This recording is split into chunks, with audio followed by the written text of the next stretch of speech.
नमस्कार साथियों, आपका स्वागत है आपके अपने YouTube चैनल देवभूमि स्टडी जोन में। आशा करता हूँ आप सब लोग स्वस्थ होंगे और आपकी पढ़ाई अच्छी चल रही होगी। आज हम इस वीडियो में बात करेंगे भारत के भौगोलिक स्वरूप का भाग 3, जिसमें हम पढ़ेंगे प्रायद्वीप के बारे में और जानेंगे प्रायद्वीपीय पठारों के साथ साथ पश्चिमी घाट और पूर्वी घाट के बारे में। तो वीडियो में अंत तक बने रहें। आपने इससे पहले के 2 पार्ट नहीं देखे हैं, जिसमें हमने उत्तर के मैदान के बारे में और हिमालय की पर्वत श्रृंखलाओं के बारे में बात की है, तो आप जाकर देख सकते हैं। और ये भाग 3 है, इसमें हम प्रायद्वीप के बारे में देखेंगे और आशा करता हूँ आप लोग वीडियो में अंत तक बने रहेंगे। इसलिए ज़्यादा देरी न करते हुए वीडियो को शुरू करते हैं। तो दोस्तों, प्रायद्वीपीय भारत को मैप पर देखने से पहले एक बार किताबी तौर पर उसको एक बार पढ़ लेते हैं। देखिए, प्रायद्वीपीय भारत वह क्षेत्र है जो तीनों ओर से समुद्र से घिरा हुआ है और उत्तर में स्थल भाग से जुड़ा है। देखिए, मैंने आपको पिछली वीडियो में बताया था, एक बार फिर से हम बता देते हैं। देखिए दोस्तों, कोई भी स्थल जो होता है, अगर वो तीनों ओर से ऐसे जल से घिरा हुआ हो, जैसे आप इसमें देख सकते हैं, तो इसी चीज को हम क्या कहते हैं, प्रायद्वीप कहते हैं। और एक और स्थल से घिरा होता है। इस साइड हमारा ऊपरी जो उत्तरी भाग है वो स्थल का है, लेकिन पश्चिमी, पूर्वी और दक्षिणी भाग क्या है, जल से घिरा है। तो इसी को हम क्या कहते हैं, प्रायद्वीप कहते हैं। मैंने पिछली वीडियो में भी आपको बताया था, तो ये मैंने आपको दिखा दिया। देखिए, इसके 3 प्रमुख किनारे हैं जो हमारा प्रायद्वीप है। पश्चिम में अरब सागर, पूर्व में बंगाल की खाड़ी और दक्षिण में हिंद महासागर। मैंने आपको अभी इमेज में दिखाया था, आगे हम इस पे विस्तार से बात करेंगे। यह क्षेत्र श्रृंखला उत्तर में सतपुड़ा व विंध्य पर्वत की ओर से शुरू होकर दक्षिण में कैप कमोरिन तक फैला है। जो कैप कमोरिन है, भारत की जो मुख्य भूमि का अंतिम बिंदु, दक्षिणी अंतिम बिंदु है, वो कौन सा है, कैप कमोरिन का है, कन्याकुमारी में। यहाँ मुख्य रूप से दक्कन का पठार स्थित है, जिसमें कई नदियां, पर्वत और उपजाऊ तटीय मैदान शामिल हैं। यह क्षेत्र प्राकृतिक संसाधनों, कृषि, मत्स्य पालन और खनिजों से समृद्ध है तथा भारतीय संस्कृति और व्यापार का प्राचीन केंद्र रहा है। तो हमने कुछ थ्योरी के हिसाब से इसको देख लिया है और अब हम इसको मैप पर देखते हैं। चलिए, तो देखिए, जो हमारा ये वाला हिस्सा है से नीचे का, ये कौन सा है, पूरा हमारा प्रायद्वीप का आता है, क्योंकि ये वाला से जितना भी है। देखिए, इस साइड हमारा अरब सागर है, अरेबियन सी। इस साइड हमारा बंगाल की खाड़ी, बे ऑफ बंगाल। और इस साइड हमारा इंडियन ओशन, हिंद महासागर। तो इस प्रकार से ये इमेज के माध्यम से हमने देख लिया। तो सबसे पहले हम बात करेंगे प्रायद्वीपीय पठार के बारे में। देखिए, प्रायद्वीपीय पठार भारत का सबसे प्राचीन भूभाग है, जो मुख्यतः कठोर और आग्नेय रूपांतरित शैलों से बना है। यह पठार त्रिकोणाकार आकार का है। तो देखिए, पठारों का निर्माण विभिन्न प्रकार से हो सकता है। ज्वालामुखी के विस्फोट से, जिसको हम आग्नेय चट्टान पठार भी कह सकते हैं, रूपांतरित शैलों से भी हो सकता है।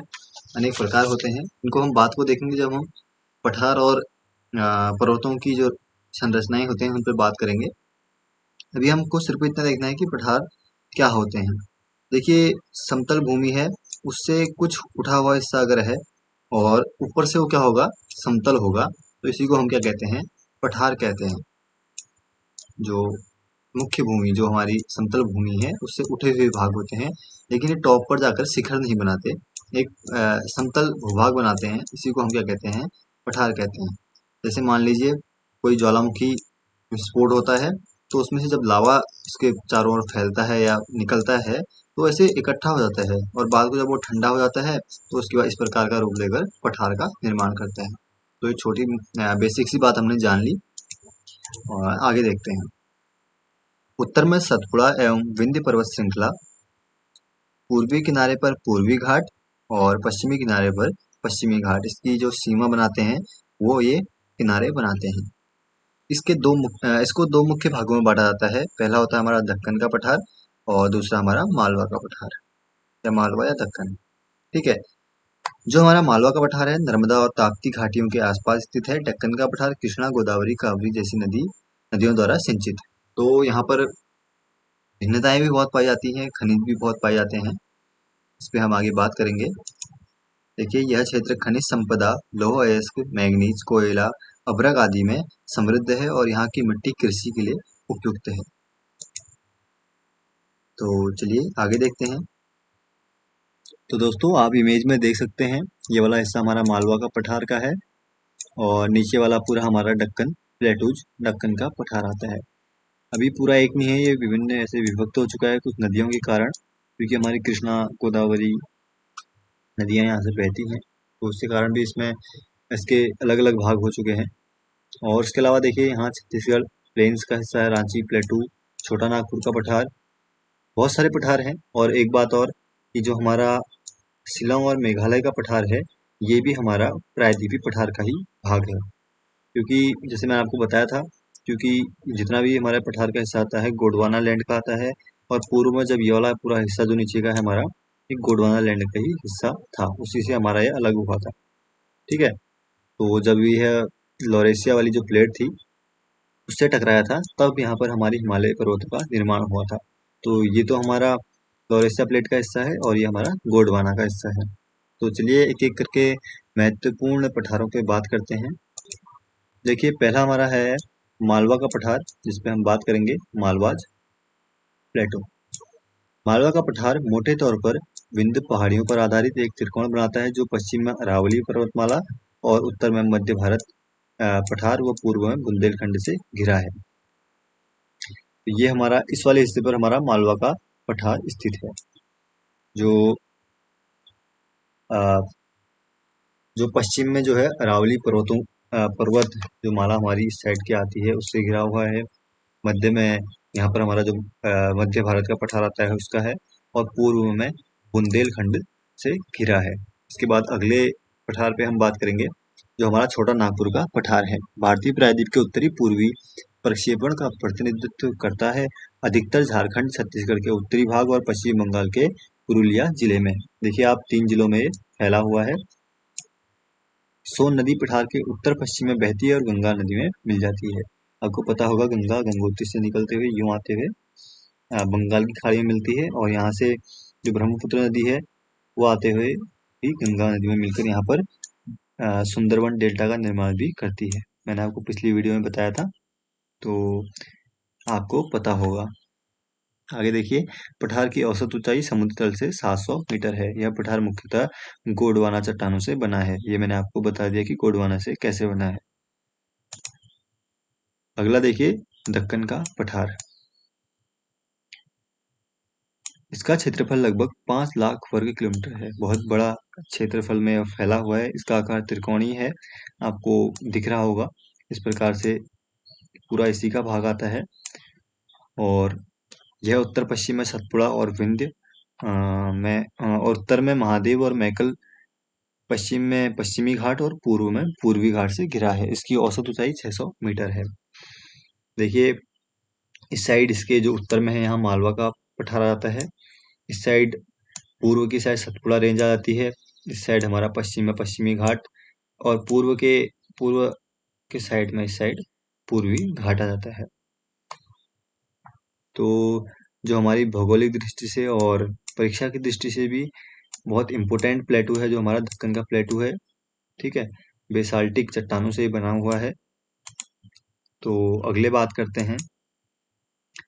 देखिए कुछ प्रमुख प्लेटों को यहाँ पर दिखाया गया है, जैसे हमने मालवा का पठार देखा, और बुंदेलखंड का पठार, छोटा नागपुर का पठार, शिलोंग मेघालय वाला, जो मैंने आपको वही बताया कि ये भी हमारा प्रायद्वीपीय पठार का ही भाग है, और तेलंगाना का पठार, दक्कन प्लेटू का पूरा ये हिस्सा दक्कन प्लेटू में आ गया, आपको पता ही है।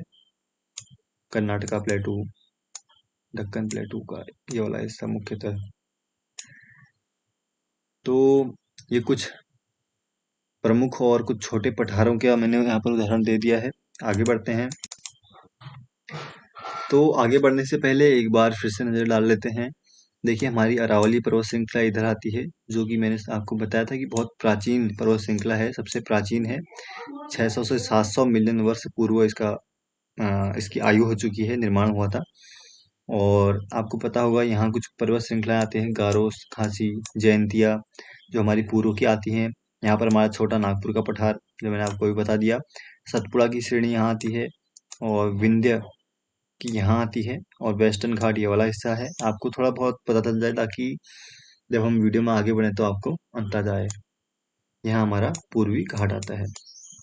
ये हमारी असतत रेंज है, मतलब कि यहाँ से जब नदियाँ गुजरती है ना, तो उस कारण इसके क्या हुए, टूट टूट के अलग अलग हिस्सों में बटा है। इस पर हम अभी बात करेंगे। ये हमारा पूरा क्या है, सतत है, कंटिन्यूअस श्रृंखला के हिसाब से इसको हम कहते हैं।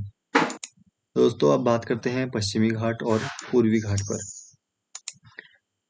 पश्चिमी घाट देखिए अरब सागर के समांतर महाराष्ट्र से केरल तक का भाग, लंबाई लगभग 1600 किलोमीटर। विशेषता यहाँ की ऊंचाई अधिक 900 से 1600 मीटर और ढाल खड़ी है।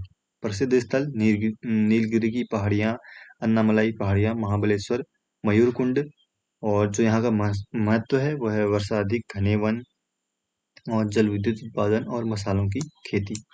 और पूर्वी घाट स्थान बंगाल की खाड़ी के समांतर ओडिशा से लेकर तमिलनाडु तक, लंबाई लगभग 1200 किलोमीटर, असतत है, टूटी हुई पहाड़ी श्रृंखला जैसा कि मैंने आपको बताया। और महेंद्रगिरी, जवाड़ी पहाड़ियाँ, अरमलाई पहाड़ियाँ, देखिए एक बार इसको हम मैप में देख लेते हैं। तो ये हमारा है पश्चिमी घाट का हिस्सा और ये हमारा है पूर्वी घाट का हिस्सा। तो इसमें कुछ प्रमुख तट भी आते हैं। देखिए जो हमारे पूर्वी घाट के हैं, उत्कल तट, उत्कल कोस्ट, आंध्रा कोस्ट, कोरोमंडल और मालाबार तट, कोंकण तट और काठियावाड़ तट। तो कुछ महत्वपूर्ण तट हैं और इन्हीं पर बंदरगाह बने हुए हैं, जो कि हमारी व्यापारिक दृष्टि से भी महत्वपूर्ण है। अब अभी हम सब चीज़ पर बात नहीं कर सकते क्योंकि वीडियो लंबा हो जाएगा। बात को हम इस पर बात करेंगे बंदरगाहों पर और जो हमारे तटीय मैदान हैं उन पर। अगर हम कुछ प्रमुख पहाड़ियों पर बात करें, पर्वत श्रृंखलाओं पर बात करें, तो देखिए हमारी उत्तरी में पीर पंजाल, जो कि मैंने आपको बताया था, टनल भी इसी श्रृंखला पर बनी हुई है। शिवालिक रेंज, काराकोरम, लद्दाख, जास्कर, ये पूरा हमारा ट्रांस हिमालय का है। और आप और भी देख सकते हैं, मैंने आपको प्रमुख तो बता दी हैं, विंध्याचल, अरावली, सतपुड़ा, राजमहल। पूर्वी घाट के बारे में हमने बात कर ली, पश्चिमी घाट के बारे में बात कर ली, और गारो खासी, जयंतिया, ये भी मैंने आपको बता दिया। ठीक है, तो आगे बढ़ते हैं। देखिए कुछ प्रमुख श्रृंखलाएं जो हैं उसमें से एक अन्नाईमुड़ी है। केरल के इडुक्की जिले में एराविकुलम नेशनल पार्क के भीतर, ऊंचाई लगभग 2695 मीटर। यह दक्षिण भारत की सबसे ऊंची पर्वत श्रृंखला नहीं, ऊंचा पर्वत है, जो कि 2695 मीटर ऊंचा है। पश्चिमी घाट का सर्वोच्च शिखर है। दक्षिण का एवरेस्ट भी इसे कहा जाता है। यह नीलगिरी, ताहर, एशियाई हाथी और उनके दुर्लभ वनस्पतियां पाई जाती हैं। नाम का अर्थ मलयालम में अन्नाई का अर्थ होता है हाथी और मुंडी का अर्थ होता है सिर, यानी हाथी का सिर, क्योंकि इसकी चोटी का आकार हाथी के सिर जैसा दिखता है। अभी हम इमेज में इसको देखेंगे। इसके बाद दूसरा है हमारा नीलगिरी पर्वतमाला। स्थान तमिलनाडु, केरल और कर्नाटक की सीमा पर स्थित है। सबसे ऊंचा शिखर इसका है डोटा बेटा, आपने नाम सुना होगा, 2637 मीटर। पश्चिमी घाट और पूर्वी घाट के संगम क्षेत्र में स्थित। नीलगिरी जो पहाड़ हैं, जैसे हमारा पूर्वी घाट आता है और पश्चिमी घाट आता है, तो उसके संगम पर यह पर्वतमाला स्थित है। यहाँ नीलगिरी, ताहर, बाघ, हाथी जैसे कई वन्यजीव और नीलगिरी बायोस्फीयर रिजर्व है, जो यूनेस्को वर्ल्ड हेरिटेज साइट है। तो वो देखते हैं एक बार। ये है हमारी अन्नामुड़ई। अन्नामुड़ी जो पर्वत श्रृंखला है, दक्षिण भारत की सबसे ऊंची पर्वत श्रृंखला है। यह हमने आपको बता दिया। दक्षिण का एवरेस्ट भी सिखा जाता है। देखिए हाथी का सिर का आकार इसमें बनता है, इसलिए इसको अन्नाईमुड़ी मतलब हाथी के सर के आकार का कहा जाता है। अगला है नीलगिरी की पहाड़ियाँ। इसका कलर ही नीला लगता है, इस वजह से शायद इसका नाम नीलगिरी रखा गया हो। तो दोस्तों वीडियो को यहीं पर समाप्त करते हैं। आशा करता हूँ आपको जानकारी अच्छी लगी होगी। अगर जानकारी अच्छी लगी तो वीडियो को लाइक करें, चैनल को सब्सक्राइब करें। मिलते हैं अगली वीडियो में। धन्यवाद।